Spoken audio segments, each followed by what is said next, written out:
wrestling in the playoffs, but given the way this series can swing with them either tying it up, going back to Sac, or you guys with a closeout opportunity in Sac based on how Sunday goes, how important is Sunday's game? Well, every game in the playoffs is important, because obviously the more games you drop, that's the more games you give your opponent hope, life, or whatever. That continues to go up the more they win. So every game is important. We want to get the next one, and tomorrow's the next one, so we're locked in on that. Mike, you guys are getting lots of really good looks from behind the arc, but you just aren't hitting them. What is it? What do you think is going on there?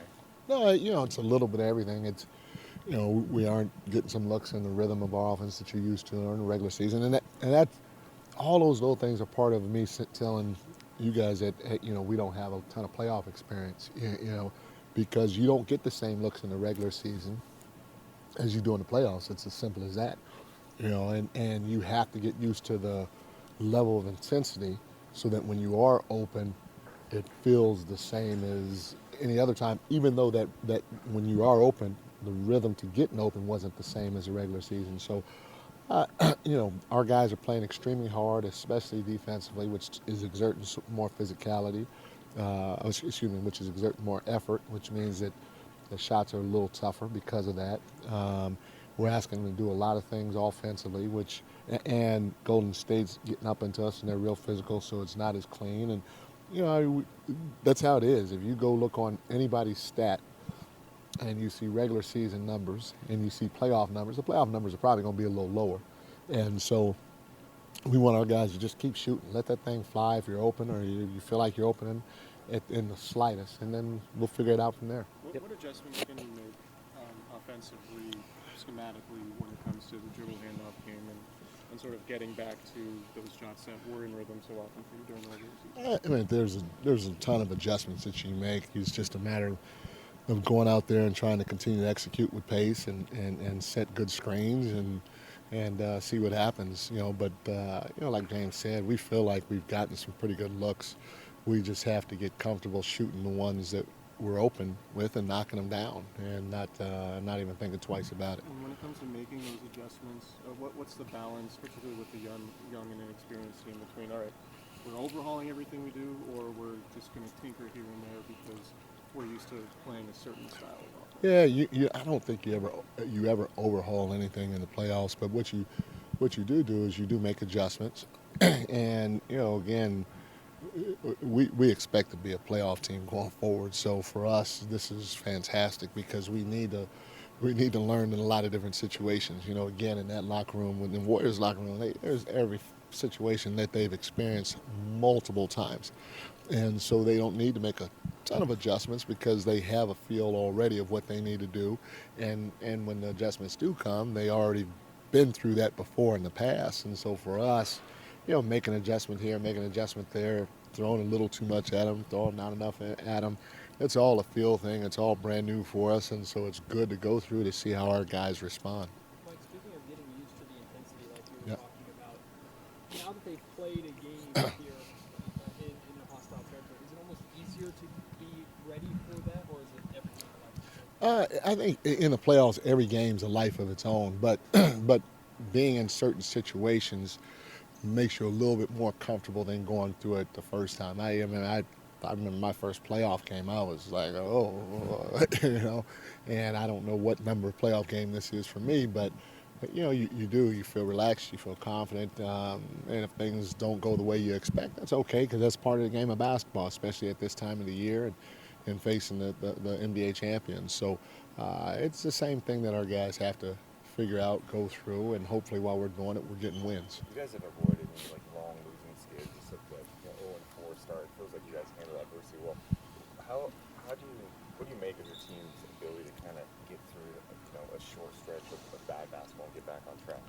It's just the competitive spirit is at a high level, meaning that they know, okay, we let this one slip away, or we let these two slip away, so let's get back to doing what we do at a higher level. Let's bring it even more so the next time we get on the floor. And a lot of times it doesn't necessarily always have to do with making shots. It's just our level of intensity, our sense of urgency, our level of physicality, all those things, small things while winning the possession game usually result in us doing a good job the next time out, and hopefully that's what happens tomorrow. How willing are you to tinker with your rotations, and in particular maybe try to match Davion's minutes more with Steph after the adjustment that Steve made in Game 3? Again, we did that not just in Game 3, but Game 2, Davion was out on the floor.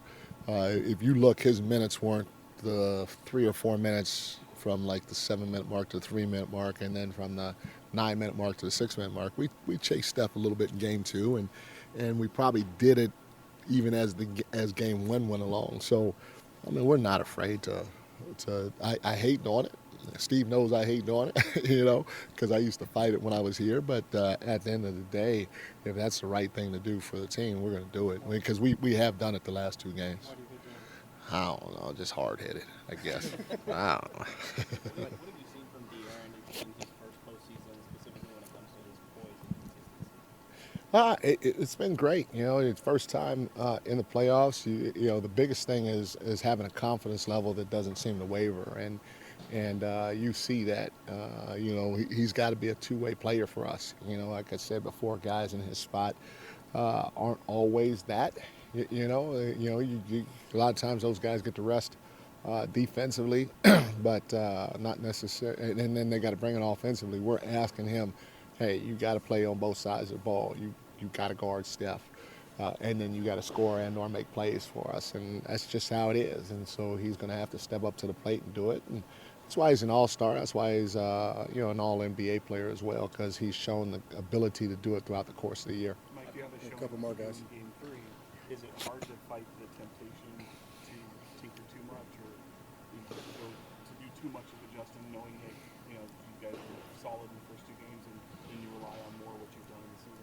No, I mean, from Game 1 to Game 2, we made small adjustments. From Game 2 to Game 3, we made small adjustments. You always make adjustments during the playoffs because, again, these guys know everything about us, and so you have to try to see if you can gain an advantage here and gain an advantage there based on what happened in the last game. And, obviously you don't want to overhaul everything, but if you need to make a couple of changes here and there, then go ahead. We're going to go ahead and do it, and see what happens, because this is a great opportunity for us, obviously, to win a series, but more importantly, to continue to grow and to see how much we can handle as a unit. Mike, how do you balance the Keegan situation where he struggled, but you don't want to break a young guy's confidence? You want him out there. You want him to gain the experience. Tell him to keep shooting the ball. He knows he's got to keep shooting the ball. And when he doesn't, that's when I'm going to cuss him out. But other than that, he's got to shoot the ball because he's a great shooter. He's got to keep trying to figure out ways to get open. On top of that, he can do a lot of other things. He's shown the ability to defend. He's shown the ability to rebound. And so he's got to continue trying to do those things and not drop his head at all, because, I said, I don't know, and there may be, I don't really know the draft that well, but again, I said this, he's the only rookie, in my opinion, you guys can tell me if I'm wrong, that was a lottery pick that's still playing, let alone starting for a playoff team. So this is invaluable experience for him right now. We just want him to understand that he's going to make mistakes. He's going to miss shots, but keep shooting, because at the end of the day, buddy, he is growing in leaps and bounds right now. How's Kessler Edwards in practice, and are you?